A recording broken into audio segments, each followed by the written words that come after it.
Notre peuple d'abord, c'est un peuple guerrier. Quand on est faible, on ne peut pas diriger le Mali. Le Mali n'est que l'homme fort. Vous savez, même les gens qui combattent, ils ne sont pas très heureux souvent qu'ils aient le dessus sur l'armée malienne. Parce que pour eux, il faut se confier à un peuple fort, à une armée forte. Dieu fait devant l'armée, ça ne dit rien. Mais quand tu vois que le peuple est faible, l'armée est faible, les gouvernements sont faibles, tout le peuple est dessus. Même eux, ils sont dessus. J'ai dit qu'ils ne connaissent pas le peuple. Si on connaissait vraiment le peuple, on n'allait pas demander des gens pour intervenir, pour chercher la paix. Regardez, en pleine turbulence de guerre, on a fait des élections jusqu'à Kidal. Et ceux qui étaient contre nous, sont portés candidats. Ils ont même été élus. En pleine turbulence de guerre, on les a appelés, ils sont venus à Bamako. C'est-à-dire qu'il y a des gens qui nous manipulent. Il faut qu'on sorte de ce type de manipulation. Aujourd'hui, par exemple, on n'a pas besoin d'Alger, on n'a pas besoin de la France. Si on avait certaines approches, on pourrait régler très facilement et très probablement le problème. Le problème sur ce qui s'est passé à Alger, sur les propositions du médiateur algérien, qui a regardé la télévision hier soir, des dirigeants du MNLA à Gao étaient dans la sensibilisation. Ils étaient dans les villages, ils partaient à Songo. C'est-à-dire que le problème malien est tellement cruel, c'est que nos dirigeants nous font perdre du temps. Ils nous font perdre du temps pour rien. On a la solution par nous-mêmes. Il faut connaître la psychologie des uns et des autres. Aujourd'hui, ceux qui ont pris des armes contre le Mali, eux-mêmes veulent la paix. Ils veulent la paix. Moi, je pensais que dans la sociostratégie, il y allait découvrir des approches de cette nature-là. Pour aller vers la paix, pour la sécurité de nos populations, il faut d'abord les connaître. On ne les connaît pas. Ceux qui dirigent ne connaissent pas le peuple. Sinon, ils n'allaient pas créer des milices en milieu touareg, des milices en milieu arabe. On l'a vu ici, c'est l'État qui a créé ces milices. L'État a une armée, l'État crée une milice. Des gens qui ont déjà une vocation à faire la guerre. Et tu crées une milice au sein de ces... Et tu crées des milices aussi pour les opposer les uns aux autres. Opposer arabe, touareg, opposer touareg. Mais c'est une catastrophe, ça. Pour des gens qui ont des velléités toujours de revoir. Moi, je m'en arrête là parce que...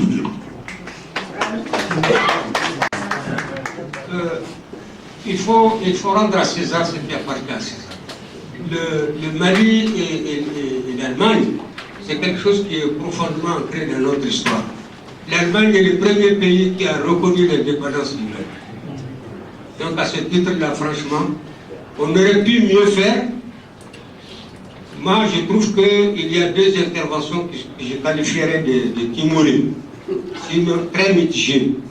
En termes de sécurité, d'abord, vous êtes liés par... vous avez les mains liées, vous ne pouvez pas intervenir militairement. Mais ce que vous avez fait n'est pas assez suffisant par rapport à l'ampleur des dégâts. Et ensuite, si on se ramène même au niveau du développement, ce qui est dommage, c'est l'Allemagne qui a eu la reconstruction du Nord avec sa coopération technique après le deuxième épisode de la rébellion touareg des années 90. Le programme Mali Nord du docteur Papandik. Vous savez comment nous l'avons appelé au nord là-bas? GTZ. G pour grand, T pour travaux, E pour zéro. Et depuis lors, ils sont devenus GTI. Parce que nous ne sommes pas satisfaits par rapport au grand travail des Allemands, au sérieux que les Allemands font. Dans tout ce qu'ils font, ils font quelque chose de très important. Je peux vous dire, aujourd'hui, je suis ressortissant du Nord.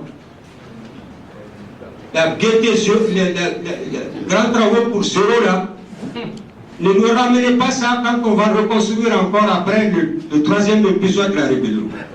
Faites un peu mieux là. Recrutez-nous des entreprises parce que vous travaillez clé à main. Vous faites vous-même les projets, vous les exécutez vous-même. Maintenant, par rapport à Mme Traoré, je connais très bien, de très loin, altermondialiste, MLF. Non, j'ai jamais dit ça. Bon, c'est moi qui. C'est un qualificatif que je vous donne, ça c'est. Moi, en tout cas, l'intervention que vous avez faite me fait dire MLF. Je l'interprète comme ça. Mais, je vous dis, revenons à la réalité du sujet, ne nous éloignons pas du sujet. Le sujet, c'est les interventions extérieures. Quel est notre problème de sécurité au Mali par rapport aux interventions étrangères? Les interventions étrangères ont fait que des filles et des femmes ont été maltraitées au nord. Récemment, j'ai lu un article de presse sur les réseaux qui dit qu'il y a une ONG qui a recensé 8000 cas de viol et qu'à ce titre, elle est présente au Mali pour voir si on peut retrouver les auteurs pour que la justice agisse. Vous n'avez pas parlé de ça, madame. Or, c'est ça le sujet. C'est les interventions étrangères qui nous ont amené ça. C'est bien des étrangers qui nous ont amené ça. C'est clair, y compris l'aménagement, s'il vous plaît. L'aménagement nous laisserait des enfants. Ils nous laisseront des métis. Ah bon? Hein? Ils vont nous les laisser au Mali, on va les gérer. Donc aidez-nous déjà à les gérer parce qu'il faut encadrer l'armement là. Leur donner un peu de biberon. Le troisième sujet, c'est par rapport à M. Mohamed Monomeli Maki. Moi, je peux dire que l'Algérie est un problème et solution. Pour notre problème du Nord. Elle est à la fois problème et solution. Moi, je vous dis que j'ai connu, moi, personnellement, Belawa. Hein? Belawa, du GSPC, il a séjourné chez moi dans ma propre commune, dans une zone géographique qui s'appelle Aglé-Azawad. Il a séjourné quand il a quitté l'Algérie, il a été refoulé. Donc je dis, l'Algérie nous a exporté son Ebola, si vous voulez. Il est resté chez nous de 2002 jusqu'à ce que mes parents le connaissent, ils donnent du thé, ils donnent du sucre, ils donnent du tabac. Et mes parents lui vendent des animaux pour manger. Chez moi-même, il est connu, il ne se cache pas. Hein? Donc ça, c'est un cas d'exportation des problèmes. C'est lui quand même qui a amené ces choses. Deuxièmement, c'est encore l'Algérie qui est solution. Parce que le président Ben Bella, la première révolte, je ne l'appelle pas rébellion, la première révolte de la drague, la première révolte de 1963, le président Ben Bella a extradé le principal chef de Al-Fallaga, Al-Ladi, il s'appelle. Il est aujourd'hui vivant à Kamanasset. Il l'a extradé à l'âge de 18 ans. C'est lui qui commandait les commandos terroristes, si vous voulez, ou en tout cas pas rebelles. Avec 3 chefs de tribu, y compris le mien, à l'époque. Il les a extradés. Et Modibo, il les a extradés. Modibo Keïta ne les a pas emprisonnés. Il les a gardés comme des prisonniers politiques. Il ne les a pas mis à la grande prison. Il les a gardés. C'est Moussa Traoré qui les a libérés tous, y compris le jeune de 18 ans qui a maintenant 30 ans, quand il a été libéré. Pour aller dire, je ne me mêle pas des rébellions. Il est le cousin et le chef de tribu de Yad Grali. Parce que lui, il est directement dans la lignée des chefs Iforas. C'est Aladin, là. Les Bamakois le connaissent très bien, dans les boîtes de nuit, de l'époque. Il s'appelle Aladin. Aladin. En Bambara, ça veut dire le fils de Dieu. Donc, je reviens maintenant à ma solution. L'Algérie est solution pour notre problème du Nord. L'Algérie a construit un barrage vert, le premier, avant celui du Népal dont j'avais parlé. Entre sa zone littorale et son propre Sahara qui nous a bénéficié. On a bénéficié de ça. J'ai parlé que l'Algérie est capable de construire une ceinture de sécurité militaire entre griffes. Parce que connaissant très bien la situation, il s'agit donc que vous faites violence sur vous-même pour réviser votre constitution, pour que vous puissiez sortir de l'Algérie pour pouvoir combattre les terroristes qui vous gênent aussi et qui nous gênent aussi au Mali et qui gênent tout le monde entre le 14e parallèle et le 16e parallèle. Vous le connaissez très bien. Le 16e parallèle est de l'altitude de Thessalie et l'autre il est de l'altitude de Gao. Merci. Que ce soit du côté de l'Allemagne, qui est le premier pays à reconnaître l'indépendance du Mali, que du côté de notre frère de l'Algérie, compte tenu des liens étroits entre l'Algérie et le Mali, et du côté de ma grande sœur chérie que j'aime beaucoup, que j'admire beaucoup, hein, et que je félicite très sincèrement pour son combat en tant qu'intellectuel, pour vraiment ramener les femmes du Mali à la raison. Donc, ma première question s'adresse à l'Algérie. L'Algérie, je rappelle que j'ai fait une petite publication sur la lutte contre le terrorisme au Mali, prévention et gestion et mobilisation de la société civile.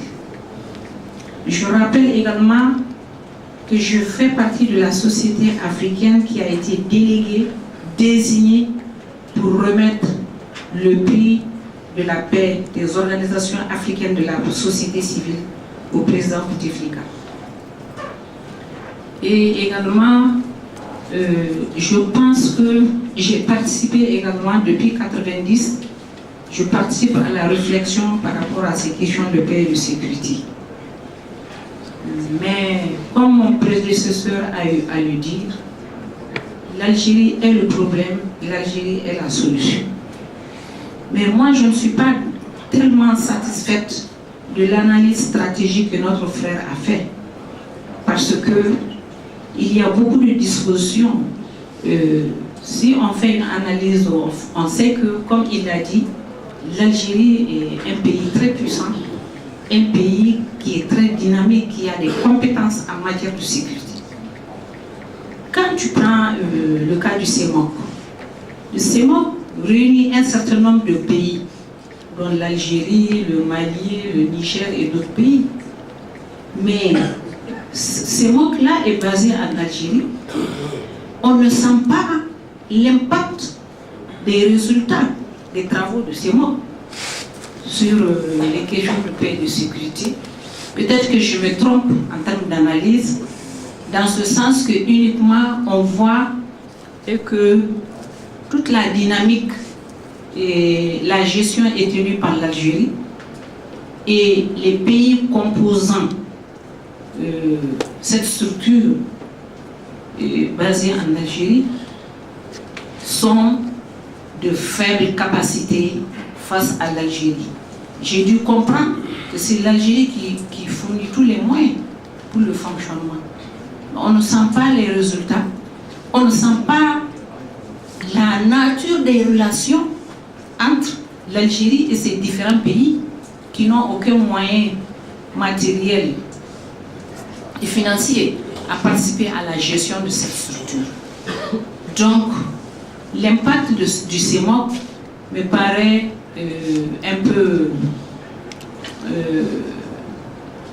donc, la question que je me pose par rapport à ça, comment la nature des relations entre l'Algérie et les autres pays membres est gérée en termes de contribution de pays à pays, en termes de dialogue, de prise de décision. Premier élément. Deuxième élément, c'est que l'Algérie n'est pas membre de la CEDEAO, mais 3 ou 4 pays qui sont qui sont membres du CEMOC sont membres de la CEDEAO. Le Niger, le Mali, puis je ne sais pas quel autre pays, le Burkina Faso. Hein? Voilà. Donc, je pense que ça me paraît un élément important. Pourquoi la CEDEAO n'est pas associée au CEMOC? Quelle est la nature des relations entre CEMOC et la CEDEAO? Quelle est la nature des relations? Puisque maintenant, si on vient au niveau de l'Union africaine, ces pays et l'Algérie sont membres de l'Union africaine. Quelle est la nature des relations en matière de sécurité entre CEMOC et l'Union africaine? Ça, c'est un élément important. Troisième question que je voulais poser, les relations de l'Algérie avec les groupes armés, comme un de mes confrères a le dit tantôt.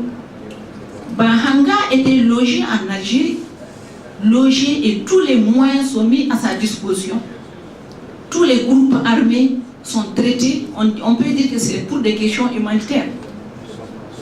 Mais c'est des groupes qui sont en Algérie, qui sont logés en Algérie, entretenus en Algérie, je parle de ce que je sais. Et ça, c'est un problème. Compte tenu des relations historiques qui ont existé entre le Mali et l'Algérie. Bon, donc, ça pose énormément de problèmes de confiance et ça pose énormément. Moi, j'ai personnellement travaillé avec les Algériens par rapport à cette situation de la première rébellion.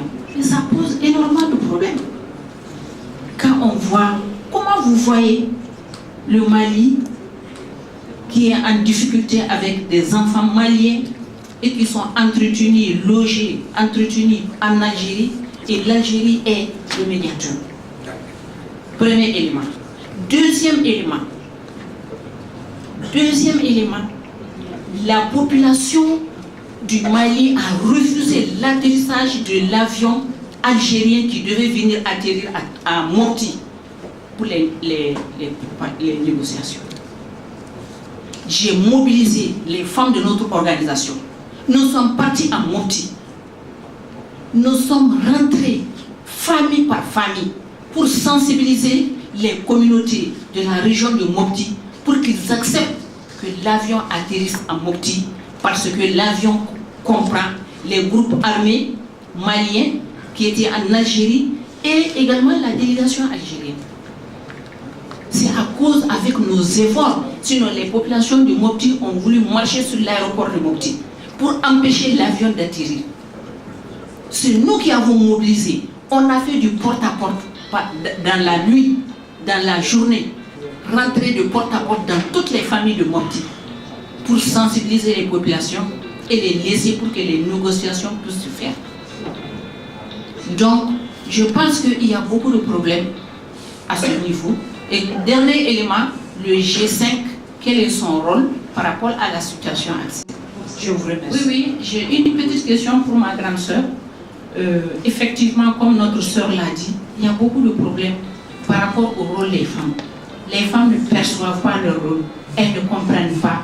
On se bat pour des postes au même titre que les hommes et on s'aligne derrière les idées des hommes, même si ce sont des idées qui ne sont pas conformes à la réalité, aux intérêts des Maliens.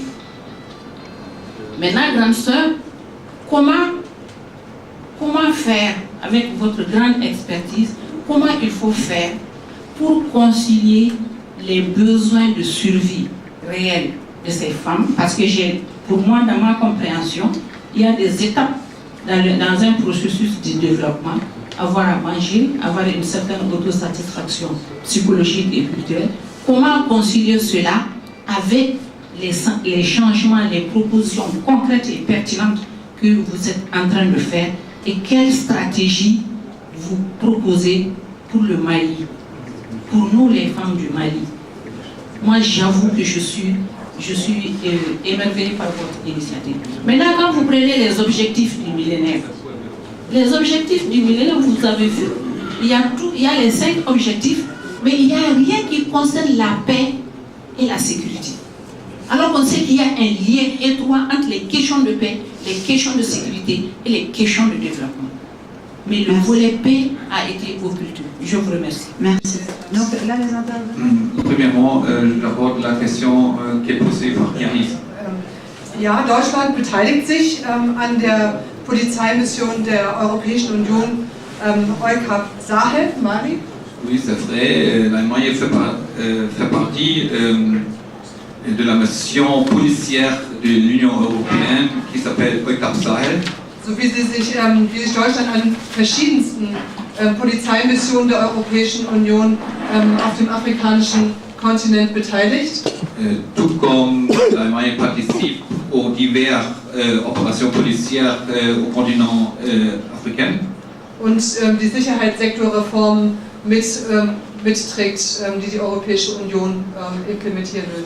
Et donc, ils appuient un projet de réforme du secteur sécuritaire de l'Union européenne ici au Mali.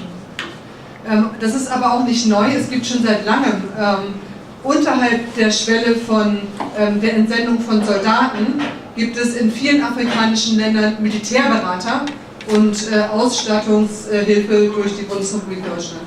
De fait, ce n'est pas une nouveauté parce que pendant des années et décennies, il y a une coopération policière ainsi qu'une coopération des militaires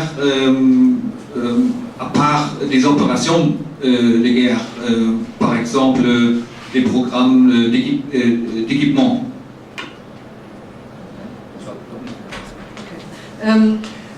Was wichtig zu verstehen ist, was wir sozusagen dargelegt haben, dass dieses Teil ist einer Gesamtstrategie der deutschen Regierung, ihren Einfluss auf dem afrikanischen Kontinent auch über ihr Engagement in Mali zu verstärken. Ce qui importe de comprendre, c'est tous ces éléments ne font que partie d'une stratégie globale du gouvernement allemand pour renforcer leurs intérêts et leur présence au continent. Und ich sage, das sind die Interessen von Angela Merkel und des deutschen Kapitals, sind nicht die Interessen sowohl des malischen Volkes als auch der Menschen in Deutschland. Ce que j'ai dit, c'est les intérêts de la chancelière Angela Merkel comme les intérêts du capital allemand ne correspondent pas aux intérêts de la population, la majorité de la population malienne et les autres pays africains. Nein, und genauso auch nicht die Interessen der Bevölkerung in Deutschland. Bien sûr, en plus, les intérêts du capital allemand ne correspondent pas aussi aux intérêts de la majorité de la population en Allemagne même. Und deswegen möchte ich mich ganz herzlich bedanken bei den vielen, vielen Beiträgen, aber ganz besonders auch bei Aminata Traoré. Et pour cette raison, je tiendrais de me remercier toutes les contributions de l'audience et particulièrement de Aminata Traoré. Weil das Gegenstück zu den Interessen des globalen Kapitalismus und des Westens, zu dem auch die herrschende Klasse in Deutschland gehört, das Gegenstück dazu ist das, was Sie gesagt haben. Ach so, parce que le contre-projet de ce que veulent les capitalistes en Allemagne et européens ist das, was Aminata beschrieben hat, est ce que Aminata a décrit. Die Erfahrung, die Stärke und die potenzielle Macht der Frauen und Männer in Mali.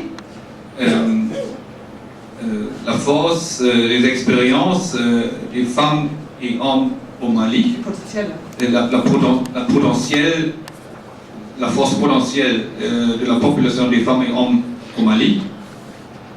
Die ein Gegenmodell entwickeln und durchsetzen kann zu dem, was die sogenannten globalen Führer sich für Mali und Afrika und den Rest der Welt vorstellen. Qui développe un modèle alternatif au projet, ce que les leaders en Europe projettent pour le Mali et les autres pays africains. Und die ganze Welt. Et globalement, bien sûr. Und sie sind, die es auch letztendlich durchsetzen können. Et ce sont les hommes et femmes des classes populaires qui peuvent qui peut changer la situation. Merci. Merci. En ce qui concerne ou parler de la situation de notre coopération allemande dans tous ces enjeux.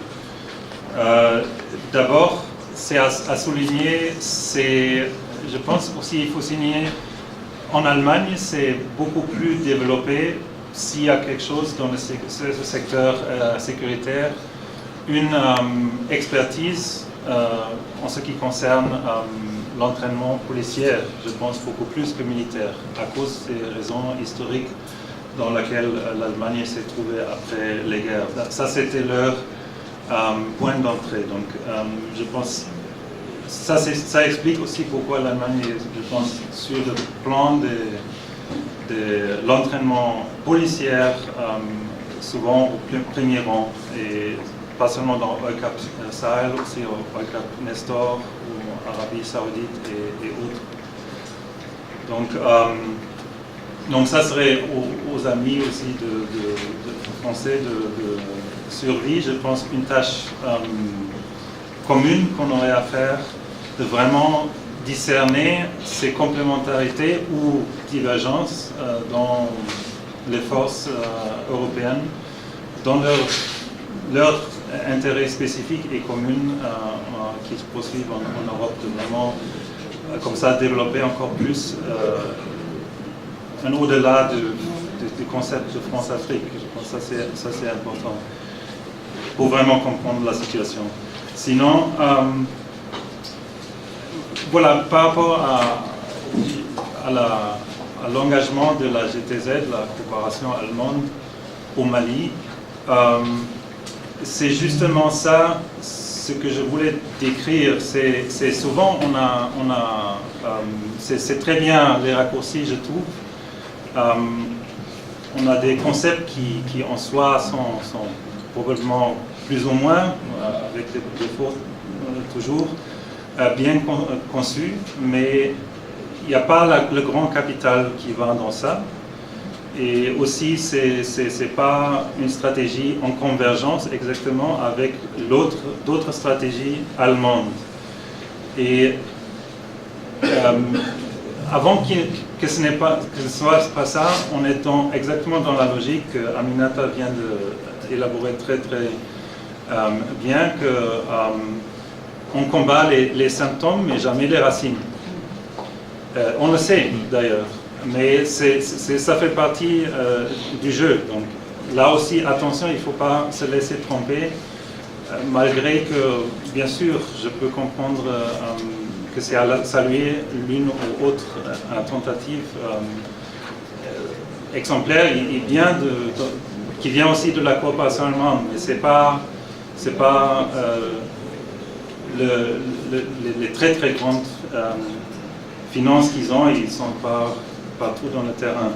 Donc c'est exactement là où on a réfléchi aussi pour ne pas seulement critiquer, où on commence à réfléchir au sein de la gauche pour ne pas seulement critiquer ces stratégies aussi impériales européennes et allemandes. Comment on peut transformer aussi dans cette optique nos forces, nos capacités militaires et autres dans une optique civile qui s'aligne beaucoup plus dans une vision de développement comme Aminata vient de l'exposer. Donc c'est vraiment, là on a déjà une stratégie de développement comment nous on le conçoit, qui dit principalement qu'on comprend le développement comme oui, comme le développement des individus et des forces potentielles des sociétés vers plus d'autonomie, vers plus d'autodétermination et une meilleure vie pour tous. Donc, un développement comme ça devrait être accessible pour toutes et chaque homme et femme dans ce monde, mais le système mondial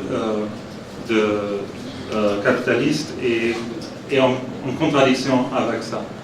Donc, et si on aligne maintenant, si on se met vraiment à la table d'aligner toute la politique allemande, mais aussi d'ailleurs européenne, d'autres pays de l'Occident, si on pourrait faire ça derrière une optique de développement comme ça, ça devient beaucoup plus une idée comment on peut construire une réelle solidarité. Donc là encore, c'est derrière ces discussions, comment construire une agence civile, je ne veux pas dire d'intervention, mais d'appui, parce que l'idée aussi c'est de vraiment appuyer le savoir-faire de discussion, de négociation sur place, contrairement à ce qu'on vit maintenant. Donc, et d'après nos connaissances, pour terminer sur ça, on sait qu'aujourd'hui, il y avait beaucoup de possibilités de négociation. C'était pas toujours comme ça que toutes les forces qu'on connaît, comme on veut les appeler, du nord du Mali, étaient toujours dans l'optique de mener leur combat jusqu'au bout, de prendre tout le Mali et tout, mais on sait que les négociations possibles étaient bloquées à tout moment et par des forces qui voulaient cette intervention. Donc là aussi, je pense que c'est très important de savoir, parce qu'on se dit souvent c'est le diable, mais il fallait, parce qu'ils avaient cette potentialité de prendre tout le Mali. Mais il faut aussi savoir ça, et on le sait, on essaie de faire ça aussi connaître en Allemagne et en Europe, qu'il y avait des alternatives, il y a toujours des alternatives, et jamais une ingérence militaire peut résoudre des problèmes comme on le connaît au Mali.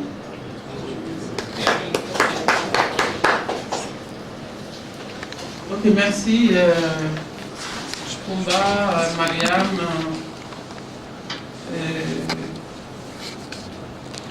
Je crois que Amati n'a pas compris.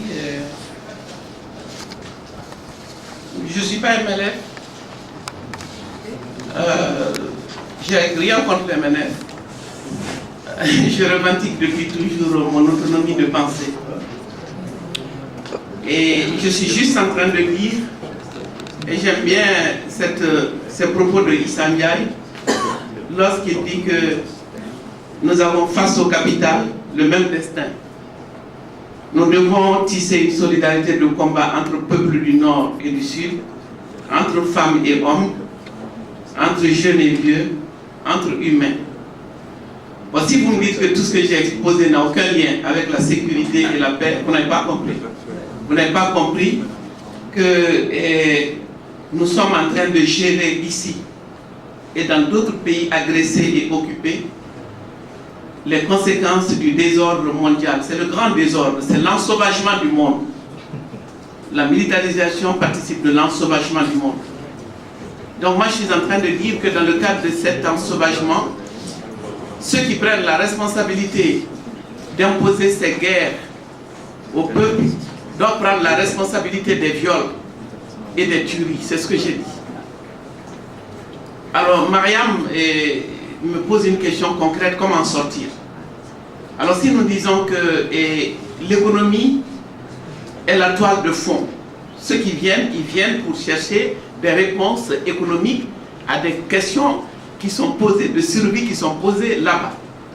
Parce que eux, ils voient dans 50, 100 ans, quand ils n'auront plus de pétrole du tout, les ressources dont ils ont besoin, ils ne veulent pas laisser l'immensité de l'Afrique avec ses richesses.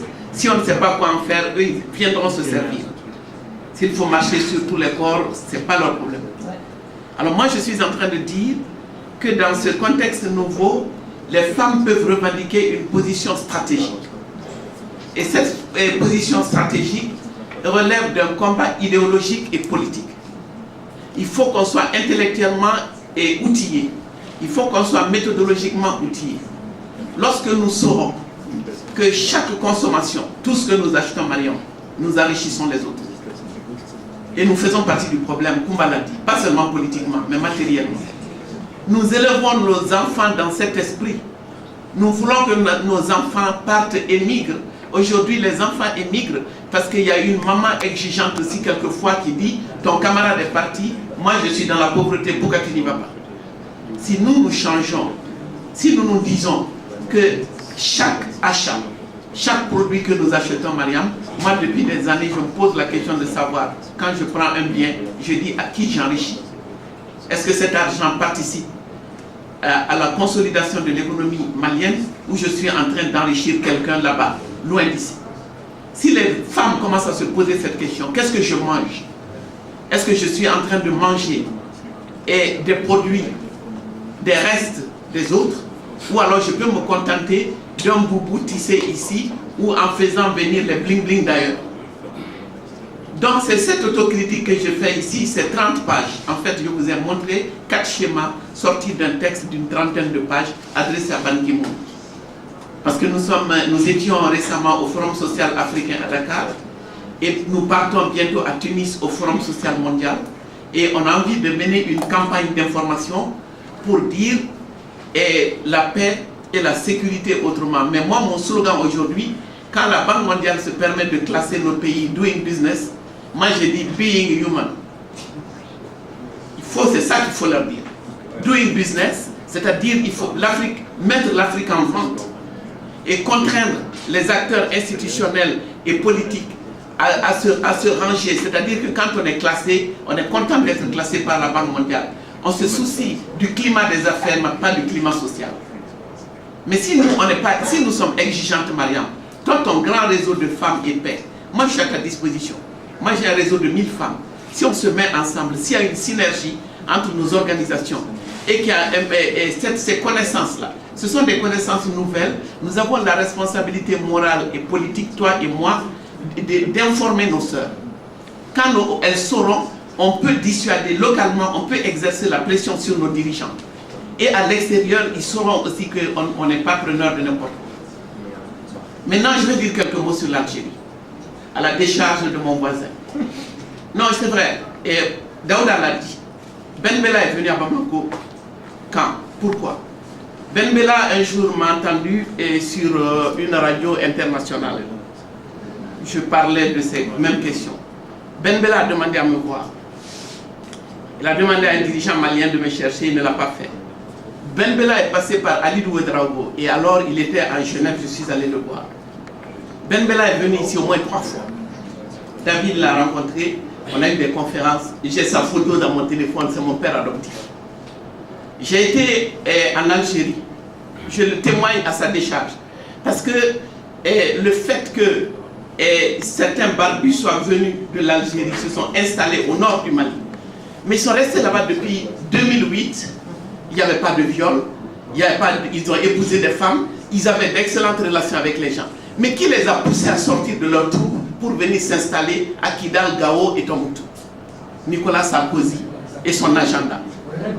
Alors donc, moi je dis, aujourd'hui, ils sont en train de poursuivre Nicolas Sarkozy, semble-t-il, pour 11 chefs d'accusation, dont Big Malion.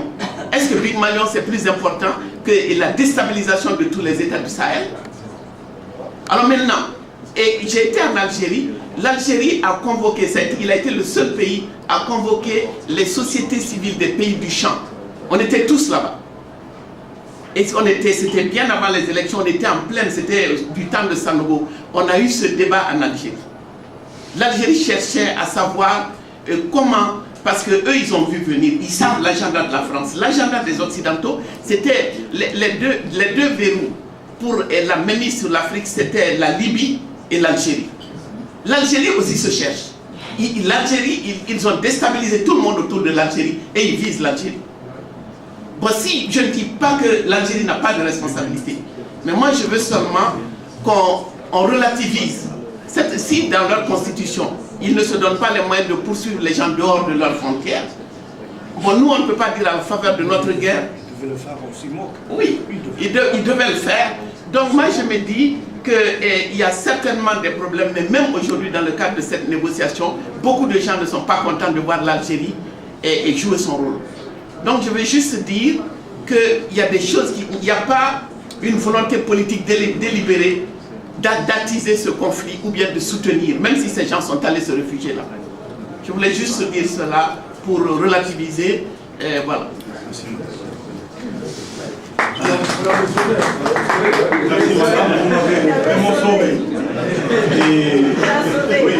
Oui, elle a sauvé le débat. Je l'ai connu depuis 1991 et on se revoit aujourd'hui. On a été au Chypre en Suisse. Et en même temps, j'adhère à ce qu'a dit notre collègue Touareg, et je persiste et je signe que nous sommes le problème et la solution. Mais j'ai dit, vous avez un texte, vous allez le lire. Je n'ai pas donné tout. Nous sommes maintenant dans chaque séminaire, c'est le problème de 15 minutes et de 20 minutes. Donc on ne peut pas dire tout. Secondo, je paraphrase mon ami Issa, et je dis que silence, on négocie à Alger en ce moment. On négocie, et c'est, comme il l'a dit, notre ami de Crisis, c'est la dernière chance. Mais, est-ce qu'on n'a pas passé par plusieurs processus depuis les années 60, depuis l'indépendance du Mali et l'indépendance de l'Algérie? Il y a eu, j'ai dit 3 fois, en plus celles qui sont en ce moment, il y a eu 3 accords Mali, Burkina, Niger, et c'était toujours l'Algérie qui est médiatrice. En plus de ça, il y a aussi une chose. Nous, comme j'ai dit, on est pour l'intégrité territoriale du Mali. Mais il y a un handicap, un invariant géographique, un invariant, c'est que les gens de Bamako ne vont pas vers le nord, voir qu'est-ce qui se passe au nord. Et les gens du nord, c'est vrai, c'était un arbre de paix qu'ils ont eu. C'est le GSPS, c'est vrai, il a été traqué en Algérie durement, il nous a fait une mer de décennies noires, on a plus de 80 000 morts, et puis ils sont venus ici, ils ont trouvé un arbre de paix, ils n'ont pas touché aux populations, c'est vrai, et les gens n'ont pas coopéré, il y a que... Et puis ils ont eu la marque déposée de l'ACMI. Pour moi, c'est les deux visages de la même monnaie. ACMI, l'Africom, l'Ebola, c'est les mêmes de capitalisme et surtout le finance et les États-Unis. Donc c'est ça en fait. C'est ça en fait. Et puis il y a malheureusement les convoitises. Le Kadhafi, n'a pas été docile avec l'Algérie. Il a essayé de créer son Sahara. Il a essayé de créer une république avec partout. Et puis, les complicités. Je ne vais pas dire qu'est-ce qui s'est passé avec le Menela et tout. Nous, on a ouvert nos frontières pour avoir des citoyens. Depuis un moment, depuis la sécheresse et depuis tout. Mais maintenant, on pense à autre chose. Maintenant, on est traqué à Alger par la population qui voit et qui a peur quand elle entend l'Ebola, elle entend le VHS, le virus. Elle a peur maintenant. Elle essaie de nous demander des comptes. Et je vois ma collègue ancienne ministre de Croissant Rouge algérien, elle se bat chaque jour à la télé. Elle a dit non, on a des contacts, on essaie de les faire évacuer. Il y a l'hiver, on ne sait pas où ils vont dormir. On sait qu'est-ce qu'il y a eu. Mais pour dire que j'ai dit que le CIMOC devait faire ça, cette intervention, et pour répondre à mon ami, nous, on n'a pas, c'est vrai, ils sont de chez nous, ils sont natifs de chez nous, ils sont venus de chez nous. Belmokhtar, c'était quoi? Moi, j'étais à Tamarast une fois en 90, on le traquait pour la drogue, pour les cigarettes, pas plus. Et puis, il s'est investi sous l'enseigne de l'ACMI, il est devenu il nous a fait, Belmokhtar, il nous a fait une expédition pour aller prendre la base de Tigentouri. Donc, Donc c'est ça, il y a toute une histoire, c'est pas d'aujourd'hui. Nous sommes des voisins, l'invariant géographique, c'est qu'on est, comme on a nos problèmes avec le Maroc, c'est un pays ami, c'est un pays frère, mais il essaie de s'ingérer, de rentrer, il voulait pour parler d'Alger. Tant mieux maintenant que j'ai vu ce débat. Moi j'étais content, mais ce débat, je l'ai vu qu'aujourd'hui, parce que je suis ici, et en même temps, c'est pas parce que je suis ici, parce qu'avant, quand il y avait des rébellions, qu'il y avait des problèmes, on les règle, mais j'ai pas vu de débat comme ça. C'est la première fois où je vois un débat entre les Maliens sur Alger. Oui, votez là. Si vous voulez pas Alger, prenez autre chance, allez-y en Rabat. Ah oui, allez-y à Rabat. Et même, je vais encore voir d'autres choses. Mais que madame, que je respecte beaucoup, qui a essayé de me sauvegarder. Parce que oui, j'ai des problèmes, je dors mal et c'est la première fois. Et même, je vais vous dire une chose. Même chez nous, on n'est plus, peut-être des fois, plus dur que si. Une fois, je vais vous raconter, pas une anecdote, parce que j'ai vu, il y avait un jeune qui a fait il est conseiller, il a fait quelque chose de très intéressant sur le djihadisme, sur l'épistémologie du djihad, du islamisme et tout. Vous savez, le djihadisme, il vient de la guerre sainte. Et c'est vrai que l'Algérie a pris ce mot et elle a un ministère de djihad. Parce que nous avons fait mais en arabe on dit la guerre de libération. On ne dit pas le djihad. C'est ça. Et quand on m'a appelé au rescousse pour l'armée qui était sur les casernes du côté d'ici, qui est nouvellement créée, et du côté du Maroc, il y avait des hauts généraux qui viennent me supplier. Ils me disent, voilà, ils sont écœurés. Parce qu'il m'a dit, voilà, nous, on a fait la lutte sainte, pas la lutte sainte, on a fait la lutte de libération pour libérer notre pays. On l'a libéré, ça va. Mais pourquoi ici, maintenant, en ce moment, on dit des djihadistes? Parce qu'en fait, et c'était la gaffe des journalistes, comme il a dit le jeune là, hier. Donc, on ne devait pas dire, c'est pas des djihadistes, c'est des terroristes. C'est une nébuleuse qui maintenant, et qui était la matrice, elle est maintenant la matrice de Daesh, l'État islamique en Irak en ce moment. Elle fait des gaffes au nom de l'islam, et que l'islam est bara, mais non. Donc, en fait, c'est toute une géopolitique de connivence entre l'empire global et les multinationales et les firmes pour accéder. Et surtout, je ne vais pas oublier qu'en fait, ils veulent déloger la Chine d'ici.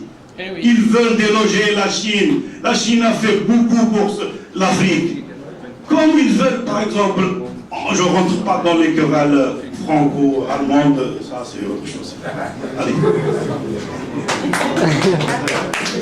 J'ai écouté toutes les interventions depuis hier et je vois que la majorité des interventions portent toujours sur l'ingérence des puissances étrangères dans les affaires internes des États africains.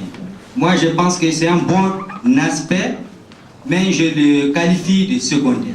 Il y a d'autres aspects que je qualifie d'élémentaires qui n'ont pas été soulignés, à savoir la corruption, la mauvaise gouvernance, la violation des droits humains. Ainsi, je me réfère à l'exposé de ma mère, Madame Aminata Traoré, qui m'a beaucoup impressionné, parce que en tant que juriste, j'ai vu vraiment des parties qui m'intéressent beaucoup dans son exposé, à propos de la violation des droits humains, la pauvreté, ainsi que l'esclavagisme.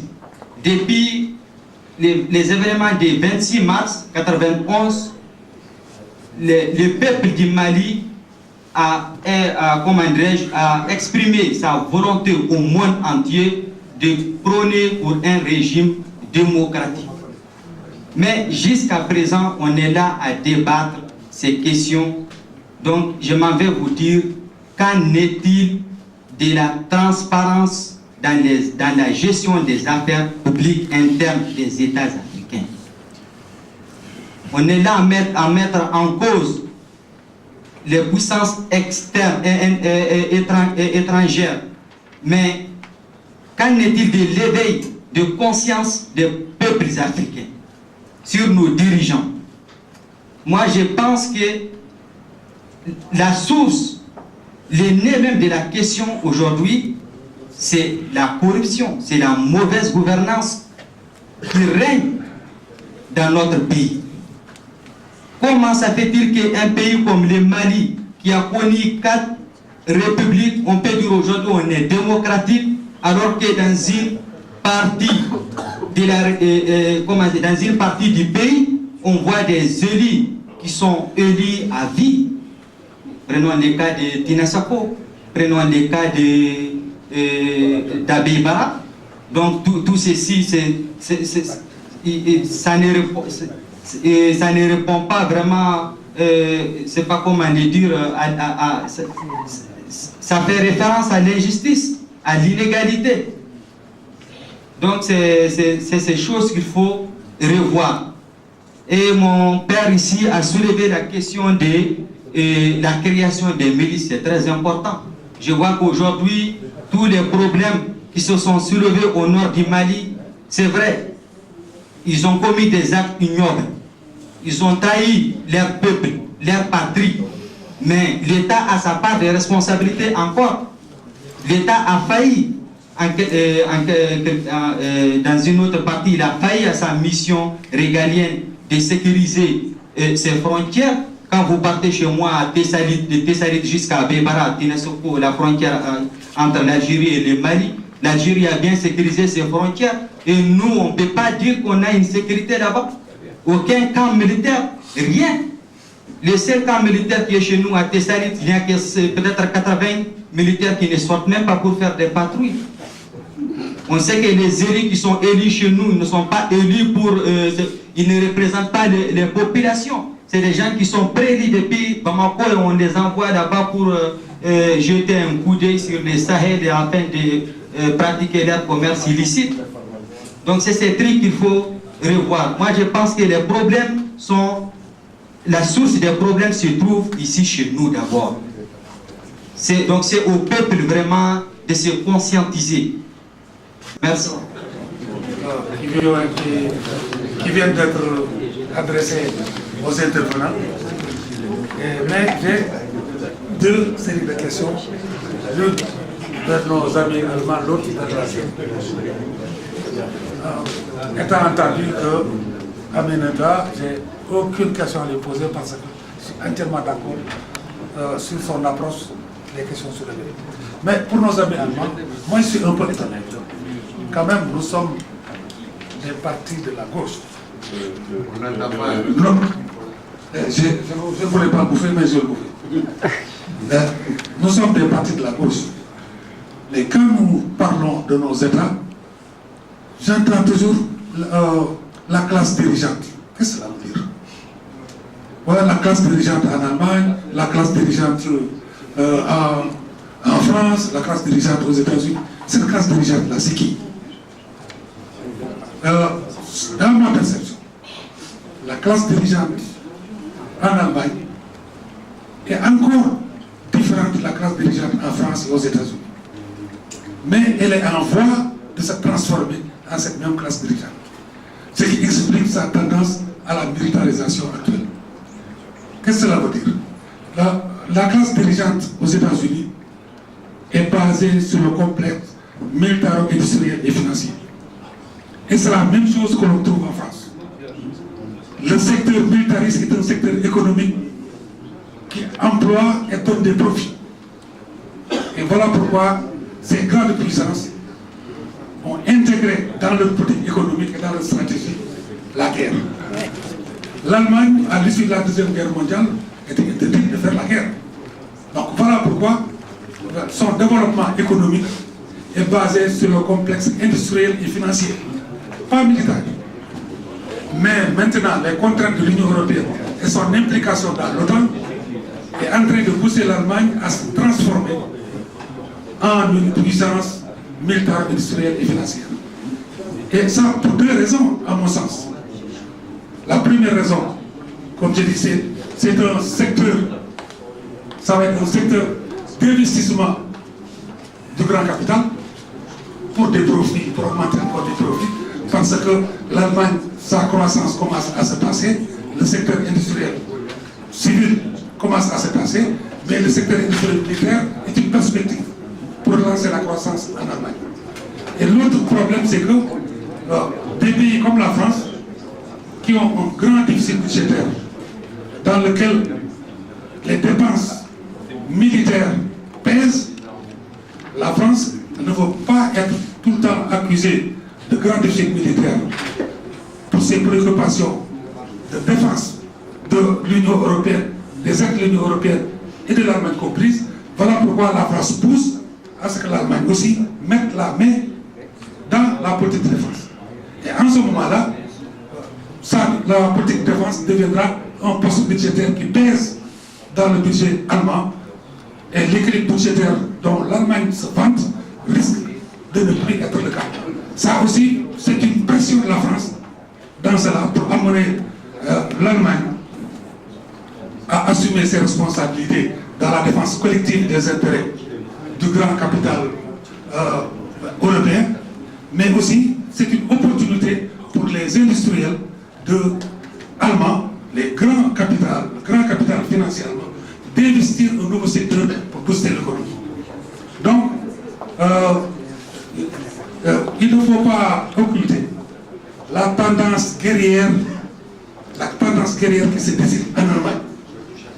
Guerrière non pas contre l'Europe, mais guerrière dans le sens des guerres que mène le capital international dans le monde. Donc, ça, c'est en tant que gauche, j'aimerais bien attirer votre attention dessus.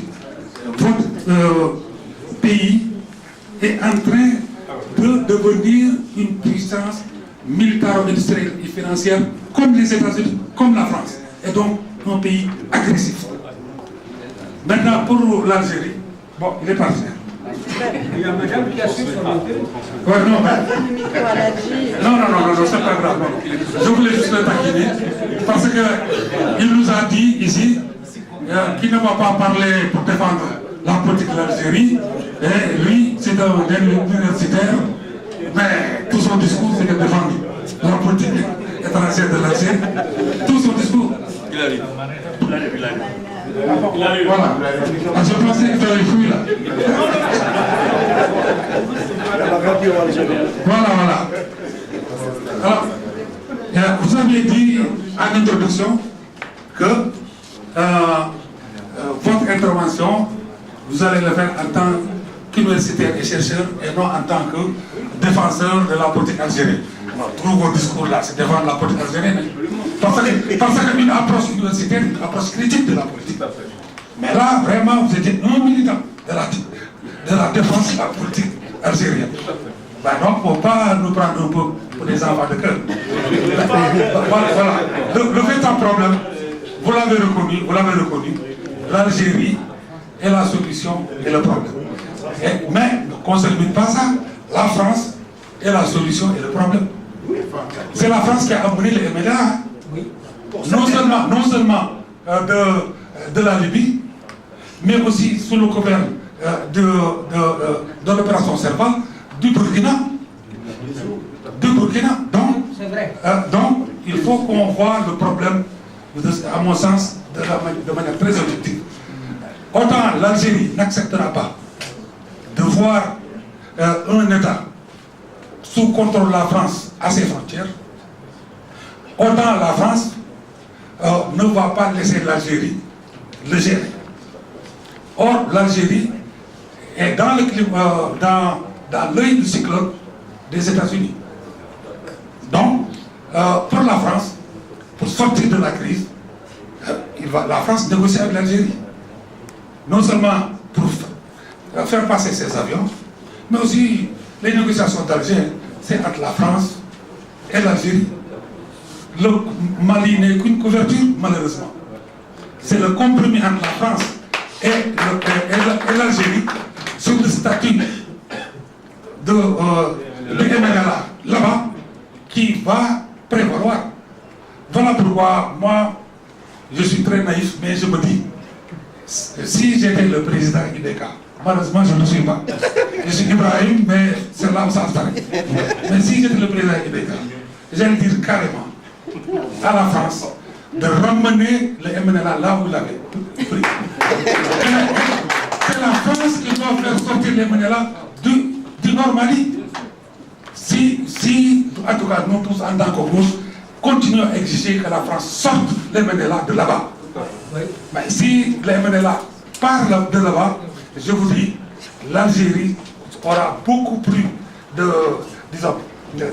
d'esprit tranquille de se coaliser avec les autres pour faire la guerre aux djihadistes qui sont là-bas. Vous ne voulez pas les appeler djihadistes, mais eux-mêmes qui disent qu'ils sont des djihadistes. AQMI dit qu'il fait du djihad. Alors donc, bon, non, le AQMI, le Mujao, ok, AQMI et Mujao, ça, c'est deux forces. C'est deux forces. Si jamais la France retirait le MNLA, ces deux forces seraient très fragiles et seraient facilement combattues dans la zone. Mais tant qu'on laisse la France trouver au MNLA son bras armé pour protéger ses intérêts au nord Niger, évidemment, au nord Mali, et pour ses intérêts au Niger, l'uranium de Niger. Alors, tant qu'on laissera cela, je vous dis une chose, ils signeront des accords certainement, mais c'est des accords qui ne vont pas résoudre la crise.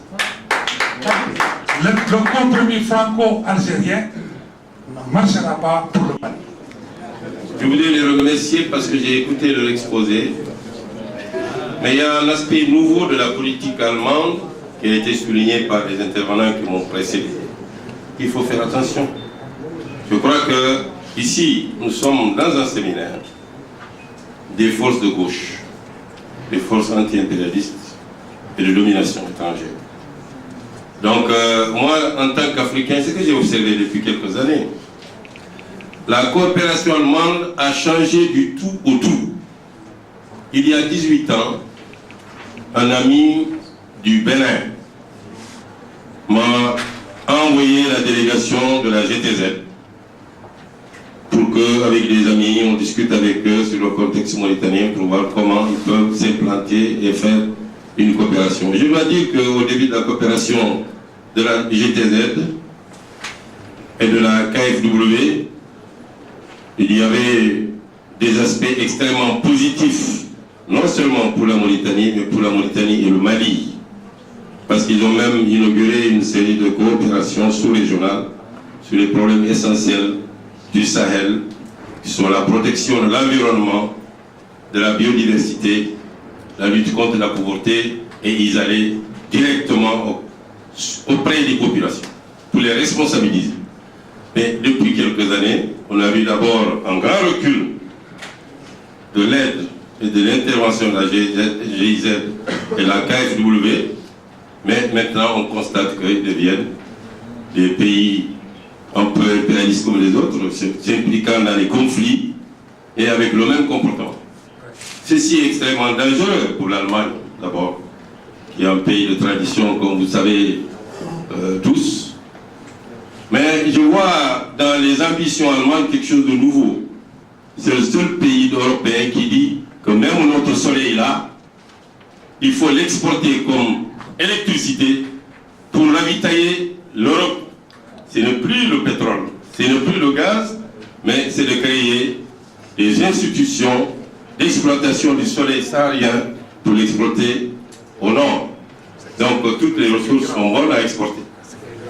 Et ça, je crois que c'est quand même quelque chose de nouveau. Je crois que ce qu'il faut encourager ici entre nous, forces de gauche, c'est une lutte radicale et vigilante contre ces prétentions et ces ambitions de l'impérialisme, pour la protection des ressources des peuples du Sud et pour la coopération décentralisée.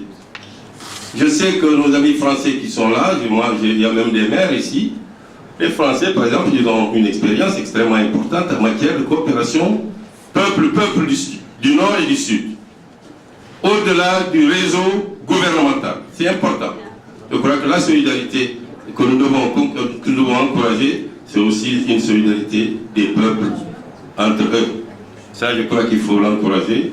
Malheureusement, dans la coopération allemande, on ne sent pas beaucoup cela. Je crois qu'il faut aller à cette école-là par rapport au peuple africain. Maintenant, je vais revenir sur l'Algérie. Mais avant d'aller à l'Algérie, ma sœur Traoré, je veux dire que vous avez fait un exposé extrêmement important. Mais ce colloque, c'est aussi un séminaire. Nous sommes en train de nous former. Il y a beaucoup d'idées, beaucoup de concepts qui sont développés ici que nous ignorons. Il faudra que nous puissions disposer d'une manière ou d'une autre des documents de base qui ont été exposés ici. C'est très important au-delà du colloque. Ça, c'est un. Maintenant, je reviens à l'Algérie. Je reviens à l'Algérie parce que l'Algérie, c'est un autre problème. L'Algérie et la Mauritanie sont parties prenantes de la crise du Mali. Absolument. Alors, il faut le savoir, l'Algérie, traditionnellement, c'est un pays de djihad, mais djihad opposé à la pénétration coloniale. Ça, c'était un djihad sain. Le tijanisme à travers le continent africain, c'était un islamisme modéré. Mais les autres courants, AQMI et autres, qui prêtent d'ailleurs leur allégeance à Daesh, déjà, à partir du territoire algérien. Donc ce combat que nous menons dans le Sahel, c'est un combat commun. L'Algérie ne peut pas se contenter de dire nous nous opposons à l'intervention étrangère sur le continent africain, ce qui est bien. Ça, c'est leur politique courageuse et la défendre en Libye et ailleurs. Mais quand nous avons un danger commun qui vise et qui déstabilise un pays frère et ami, je dis pays frère et ami parce que le Mali a beaucoup fait pour la libération de l'Algérie, il ne faut jamais l'oublier. Et aujourd'hui que l'Algérie est en but à ses difficultés, le Mali est en but à ses difficultés, l'Algérie ne peut plus se contenter du rôle de médiateur, etc. L'Algérie doit se comporter comme partie prenante pour nous aider à régler ce problème du Nord Mali. Comme la Mauritanie d'ailleurs. Vous savez que pendant de longues années, le MLNA avait pignon sur rue à Nouakchott, avec ses ONG et tout. Et nous, quand nous luttions dans la société civile et sur la scène politique contre cette ingérence dans les affaires intérieures du pays frère malien, les gens ne comprenaient pas, on pensait que c'était un petit mouvement, mais maintenant que le MLNA s'est associé à toutes les forces de déstabilisation, à tous les trafiquants, à tous les courants extrémistes religieux, même s'ils s'en cachent, je crois qu'il faut sortir. Laissez-moi, vous savez en Afrique aussi, on a le don de créer beaucoup d'institutions, mais qui ne servent à rien du tout. La Mauritanie est partie prenante de ce qui se passe à Tamanrasset. Mais il n'y a rien. On a fait des conférences à Nouakchott, on a fait beaucoup de choses, mais on ne fait rien finalement pour régler le problème du Nord Mali. Le problème du Nord Mali, c'est un problème africain, c'est un problème sous-régional. L'Algérie, la Mauritanie, le Niger dans une certaine mesure s'est impliqué, et l'autre pays doivent se donner la main. C'est une guerre de libération nationale. La France est là pour défendre ses intérêts. Le MLNA n'est qu'un cache-sexe pour la France, pour s'ingérer dans les affaires intérieures du Mali, pour pouvoir servir ses intérêts. Je vous remercie. Apparemment, il n'est pas dans la salle. Ok. Je me contente de faire une observation. Je pense qu'il faut dépassionner le débat lorsqu'il s'agit des rapports mali-algériens. Les deux pays ont toujours entretenu des rapports très excellents. Mais comme le dit M. Sako, il n'y a pas d'amitié entre les États. Ce sont des intérêts. C'est ça que le Mali n'a pas compris. Et pour ne pas revenir à ce qu'a dit aussi l'autre là, les Maliens oublient souvent qu'en 1963, pendant la première rébellion, tous les chefs rebelles qui se trouvaient sur le territoire algérien ont été arrêtés et extradés au Mali par la partie algérienne. Et c'est vrai que le Mali aussi a aidé l'Algérie dans sa lutte contre la pénétration coloniale. Mais je pense pour autant que l'Algérie a rendu la monnaie. Elle a fait beaucoup pour le Mali. Maintenant, on se pose la question maintenant, comment ces rapports ont changé de nature et à partir de quand? C'est la question la plus pertinente. Les rapports ont changé à partir de 2006 quand ATT a accepté d'ouvrir un consulat libyen à Kidal, là où il n'y a même pas un seul ressortissant libyen. C'est ça le problème. Alors qu'en 1985, Kadhafi avait demandé au Niger l'ouverture d'un consulat à Agadez que le Niger a refusé. Et pourquoi nous? Ce qui nous manque, c'est la stratégie. Nous n'avons pas une stratégie. C'est ça le gros problème chez nous. On a signé un bail amphithéotique avec les États-Unis d'Amérique portant sur 90 ans. On a reculé devant l'Algérie et la France est venue pour mettre les pieds dans le plat. C'est ça le problème. Quand vous ouvrez le CEMOC, même là aussi, c'est notre manque de stratégie qui nous a amené ce problème-là. Pourquoi? Regardez la composition du CEMOC. Il est composé de 4 pays. Le Mali, l'Algérie, la Mauritanie et le Niger. Quand le Burkina a fait sa demande d'adhésion au CEMOC, l'Algérie a refusé au motif que le Burkina Blaise était pion de la France. Et qu'est-ce qui s'est passé? Pour saboter le CEMOC, on a créé le G5 sahélien. Et on l'a confié à qui? À un président Abdallah qui est venu par un coup d'état militaire au pouvoir. Donc la composition aussi de cette dernière organisation, c'est quoi? L'Algérie ne fait pas partie. En revanche, le Burkina fait partie. Et le Mali, qui est au centre des questions d'insécurité, nous sommes partis prenantes à toutes les deux organisations. Ça veut dire quoi? Les G5 sahéliens veulent s'approprier des objectifs que le CEMOC, c'était. Voilà, c'est ça le problème. Et vous avez constaté avec moi, dès qu'on a annoncé la création des G5 sahéliens, l'Union européenne, à travers la France, on a annoncé une promesse d'aide de plus de 25 milliards de dollars pour soutenir. C'est pour saboter le CEMOC. Donc, nous accusons les autres, mais il veut mieux aussi, c'est-à-dire que nous précisons notre responsabilité dans les choses. Très juste. Très juste. Deux questions à M. Mohamed. Première question. Vous avez dit que les Touaregs en Algérie sont des Algériens à part entière. Je ne sais pas qu'est-ce que vous voulez dire par là. Hein? Entièrement à part. Bon, on va vous donner. Ok, bon, moi je n'ai pas compris ce que vous avez dit. Deuxième question, et je termine sur ça. On dit que la loi fondamentale de votre pays n'autorise pas une autorisation militaire au-delà des frontières. Or, on sait qu'il y a eu un conflit armé entre le Maroc et l'Algérie. À tel point que l'Algérie avait investi une partie des territoires marocains. Il paraît qu'à l'époque, le roi dormait. Et quand il dort, personne ne peut le réveiller. Et il était le seul aussi à pouvoir engager l'armée dans une guerre. Et l'Algérie a profité de ces villes-là pour annexer une certaine partie du territoire marocain. Et ce conflit finalement qui a été résolu à Bamako ici. Donc ma question est la suivante. Est-ce que ça c'était avant ou après la modification de votre constitution? Autrement dit, l'intervention algérienne en dehors de frontières, est-ce que était autorisée par une constitution et qui a été modifiée après? Merci. Sénégal qui a posé la question qui est la classe dirigeante. Et je pense que la question est bien posée, parce qu'il y a bien sûr il y a une relation entre l'économie et la politique. Mais il faut être plus prudent de tirer les conclusions comment dire, trop directes.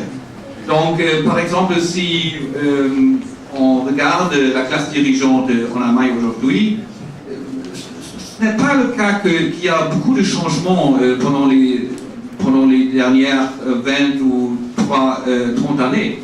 Ce sont toujours les grandes entreprises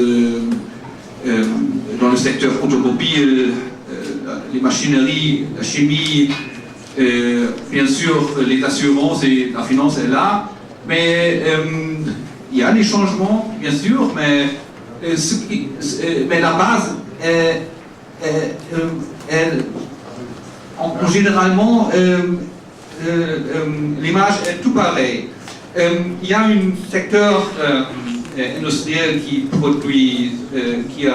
produisent des armements, c'est vrai, tout particulièrement Airbus Defense, mais il faut, pour avoir une idée, c'est moins de 10%, voire moins de 5% de le groupe Airbus même. Voilà, il y a une perspective, donc il y a beaucoup de pression, de lobby, il tape à la porte du gouvernement, dire il faut développer des armements nouveaux pour avoir une perspective, par exemple des drones de combat. Maintenant, c'est un grand projet ou un nouveau tank. Mais il faut dire que dans l'image générale, ça fait une partie minoritaire. Ce qui a changé vraiment, je pense que c'est au niveau global. Il y a un changement de la situation, ce qu'on appelle la mondialisation, et ça change bien sûr aussi les conditions pour la classe dirigeante allemande qui comprend certaines sections. Donc, et les décideurs, en termes que la politique extérieure, ne sont pas 100% les mêmes gens. Ce sont des décisions qui sont faites. Par exemple, à un moment, c'était M. Steinmeier, le ministre de l'Extérieur en Allemagne, qui était le premier de dire il faut faire quelque chose en Centrafrique. C'était en décembre dernier. Mais après 2 semaines, ils ont réalisé mais on n'a pas les moyens, donc ils ont poussé l'Union européenne d'intervenir au Centrafrique. Les Français ont été déjà là. Et après 2 ou 4 semaines, ils ont réalisé qu'il y a un problème de mobiliser les soldats. Et maintenant, ils sont 5 soldats allemands sont au Centrafrique. C'est rien vraiment. Mais ils ont fait partie d'une opération plus vaste de l'Union européenne. Donc, venir ici au Mali avec un contingent plus élargi dans cette mission d'entraînement était une décision qui est faite parce qu'ils pensent que, voilà, peut-être les conditions là sont plus aptes pour nous d'agir. Et il y a une stratégie générale, et ça, il faut comprendre. Bien sûr, ils pensent, et là, dans le capitalisme, l'importance internationale va toujours de pair avec la puissance militaire. Seuls les États qui sont capables d'imposer leur intérêt, soit directement militairement ou par la menace de force, ont un poids réel. Donc, dans le jargon diplomatique, il parle toujours de la crédibilité. Donc l'Allemagne n'a pas une crédibilité s'ils n'est pas capable d'intervenir à n'importe quel niveau. Donc comme une force européenne moyenne, ce n'est pas une grande puissance, une moyenne, si tu n'es pas capable d'être là où les crises se développent, par exemple au Mali, au Centrafrique, tu es toujours dans le 3e ou le 4e rang quand il y a question de parler sur les licences. Voilà, c'est un problème. En 1900, il faut avoir quelque chose en tête. Juste après la fin de la guerre froide, 1991, on avait cette guerre en Irak, cet désastre avec cette invasion, une grande coalition menée par les États-Unis ont envahi le pays. Et les Allemands, ils font partie de cette coalition, mais seulement en payant. Donc, et la classe dirigeante en Allemagne dit ce n'est pas une bonne chose de payer 17 milliards d'euros, à cette époque c'était des marques, pour une opération, et après tout, ce sont des Américains qui bénéficient. Donc là, ils ont changé, il faut réadapter, changer la constitution de l'armée pour être capable d'intervenir, donc bâtir les divisions des forces qui sont capables d'être là ou là ou là, comme les Français sont déjà. Donc je dirais que, après tout, les puissances, la France et l'Allemagne sont assez comparable. Oui. Et le budget même militaire est presque pareil. Et les problèmes sont presque pareils. Donc il y a un problème de budget, il y a un problème avec le matériel. Sauf la France a une grande histoire coloniale ici, donc ils sont bien enracinés avec des rapports avec les dirigeants africains aussi. C'est général. Donc voilà, je reste ici. Et je pense que la tâche pour la gauche, en Allemagne comme en France, comme dans tous les autres pays, c'est l'ennemi le plus important est chez nous. Donc, on peut parler sur la France et les autres pays, mais on parle sur ce que nos dirigeants fassent, parce que si on ne commence pas à critiquer, à combattre notre ennemi chez nous, et de, comment dire, de faire en exergue ce qu'ils veulent ici au Mali, nous ne sommes pas les gauches.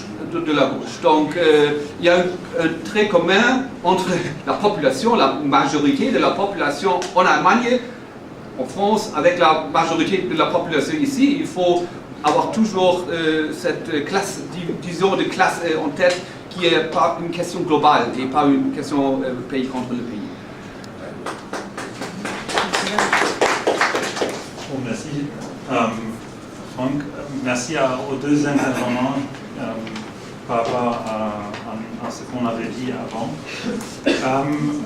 Moi j'aime quand même aussi remercier les deux, parce que je pense aussi dans ce que Franck avait dit, c'est des détails encore, des spécificités qui sont importantes d'être aussi amenées dans ce débat, si c'est déjà ouvert de cette manière. Mais en général, comme vous voyez, il n'y a pas trop de différence maintenant dans l'analyse de la situation. Peut-être dans ce qu'on avait exposé au début, pour montrer beaucoup plus les conséquences qu'on a tirées de ces analyses qui sont importantes qu'on s'est fait aussi. Donc, principalement, c'est ce qui vient de dire les deux. C'est cet changement, d'où ça vient. Peut-être là il y a des différences d'analyse, mais ce changement petit à petit de la politique allemande. Et comme Franck vient de le dire, je pense pour nous, au moins en tant que gauche allemande, c'est notre principal axe d'attaque. Aussi, où on pense qu'on peut montrer la solidarité la plus concrète. Ce n'est pas toujours dans des beaux discours de solidarité qui sont importants avec les luttes qui sont importantes, qui sont menées ici. C'est exactement attaquer ce système où ça se produit chez nous, où on est le plus aussi ancré, et on peut vraiment, si on peut déjà seulement changer la donne dans la politique commerciale mondiale, pour commencer avec ça, ça pourrait déjà beaucoup plus libérer des espaces pour vos luttes ici. Donc c'est ça aussi derrière notre réflexion, pour expliquer l'état des faits, qu'on ne voit peut-être plus cet interventionnisme solidaire directement, où on se fait la tête comment on peut directement aider ici, parce qu'on se dit on est dans ce contexte global. Donc, par rapport juste aux détails, quelques petits mots à la coopération allemande, je pense là, il faut aussi distinguer deux choses. Maintenant, le contexte spécifique malien et de la sous-région, on peut aussi beaucoup lire dans ce qui venait d'être distribué, même s'il faut toujours avoir en tête, ça c'est des réponses de notre gouvernement, ils sont bien sûr biaisés dans leur perspective, mais ils révèlent aussi des faits banals qui, comme Franck vient de dire, il faut différencier aussi. Ce n'est pas toujours des stratégies globales. Quand il s'agit du Mali, on a retiré tout de suite toute ou la majorité de la coopération par principe. Parce qu'on dit qu'on ne peut pas travailler avec un gouvernement qui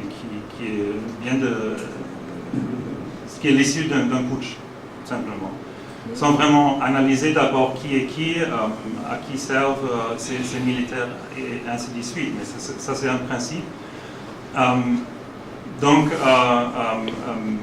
Et de petit à petit, ça revient.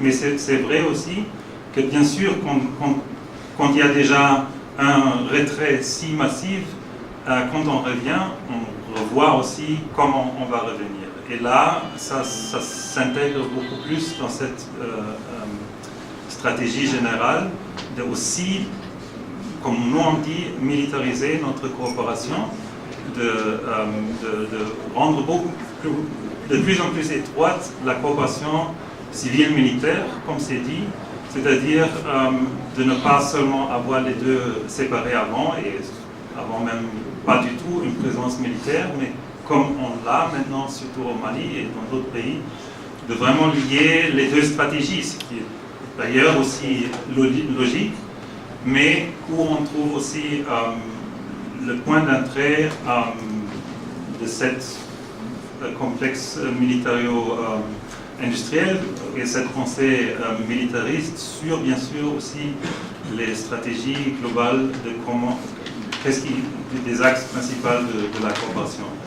Et pour finir, même ça, je ne trouve pas, c'est des détails, c'est que la coopération, c'est pas quelque chose de, même avant, c'était pas quelque chose de vraiment consistant, et c'est beaucoup de ici et là, et c'est pour ça qu'on est en train de réfléchir aussi à comment on peut vraiment développer, et là on est dans le sens d'une partie politique au Parlement, on pense aux alternatives qu'on pourrait mettre en place si jamais on aurait le pouvoir. C'est de vraiment comment concevoir cette solidarité autrement qu'avec le militaire. Bien sûr, on n'est pas dupe, donc on sait que c'est d'une certaine manière utopique aussi, même si, bon, dans ces rapports de force qu'on a aujourd'hui, on ne va pas être capable de mettre ça en œuvre, mais c'est important d'avoir un outil comme ça pour les grands débats, pour aussi montrer qu'il y a des alternatives. C'est simplement aussi pour situer ça. Et oui, dernièrement, tout à fait d'accord, il faut beaucoup plus encore construire ces liens et ces échanges aussi d'informations d'abord sur les luttes entre, comme on dit souvent grandement, des peuples. Et oui, là, on est aussi pas seulement travailleurs dans le contexte parlementaire allemand assez restreint, mais aussi des militants, et oui, voilà. Ja, ich möchte mich auch kurz nochmal für alle Beiträge in der Debatte bedanken. Eine sehr reiche Diskussion, eine wirkliche internationalistische Diskussion. Je me remercie d'abord pour toutes les contributions au débat, un débat très riche et très international. Und ich glaube, das ist unsere Stärke, dass wir unsere Erfahrung globalisieren, die Erfahrung, die wir machen in Mali, in Mauretanien, in Burkina Faso oder in Deutschland oder in Frankreich. Je pense que c'est un atout qu'on mondialise nos expériences à Burkina Faso, nos expériences au Mali, en Allemagne et en France. Und dass das der entscheidende Punkt ist, die Grenzen verlaufen nicht zwischen den Völkern oder den Kontinenten, die Grenzen verlaufen zwischen oben und unten. Ce qui importe, c'est les frontières ne se dressent pas entre les pays, mais les frontières se dressent entre le bas et le haut. Und die vielen Erfahrungen, die wir jetzt hier eingesammelt haben, werden wir mit nach Deutschland nehmen, und ich glaube, dass wir einen großen Schritt weitergekommen sind mit dieser Konferenz und diesen Diskussionen, um sozusagen diese Ebene der gemeinsamen Arbeit und der gemeinsamen Solidarität in einem Kampf für eine andere Welt und auch ein anderes Mali ein Stück voranzubringen. Et nous, personnellement, nous avons l'impression que les exprimations